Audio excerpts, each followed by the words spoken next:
I paused. I didn't tell you I changed plans. She smiled. Oh, I just, you mentioned it. I didn't, or my dad asking. So you're making more now, right? After I negotiated a higher hourly rate for private training. How would you know that? I asked. He shrugged. You're doing well. We can tell. They couldn't tell. They were guessing. But they were also checking. And I kept rationalizing it because it's hard to admit your own mother sees your life as a file folder. The first time I noticed the pattern clearly, it was over something stupid. A phone upgrade.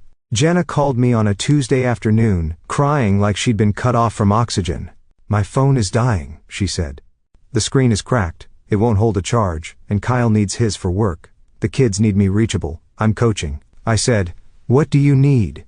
I just need to put it on your card, she said quickly. Just for the payment plan. I'll pay you back like $89 a month. I said, no, not loudly, not dramatically, just I can't do that. 2 hours later, my dad called. What's this I hear about you refusing to help your sister? He asked.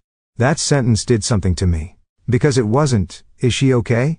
It was, you refused. Like my role had been assigned, and I'd gone off script. I didn't refuse to help, I said. I refused to put a phone on my credit. Dad sighed like I was the unreasonable one. You're always making things complicated. That was the phrase they used when I asked for boundaries. Complicated. When I asked for clarity, I was cold. When I asked for paperwork, I was distrustful. When I asked for repayment, I was keeping score. But when they needed something, it was always urgent, emotional, and somehow tied to family. Then it escalated into bigger things. A $3,200 temporary loan because Jin's car needed repairs. A $1,450 payment because her landlord messed up the auto pay. A $600 grocery run because the kids are growing and everything is expensive. Always with a promise, next month will be better. It never was. And because I'm the spreadsheet guy, I could see the numbers. I knew my parents' mortgage was paid off. I knew my dad had a pension. I knew my mom had savings she bragged about to her friends. But somehow when Jenna needed something, it was always me. They didn't ask her to budget. They didn't ask her to sell anything. They asked me to cover the gap.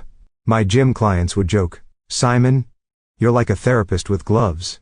I'd laugh, but the truth is, I was doing emotional labor all day, and then coming home to more of it.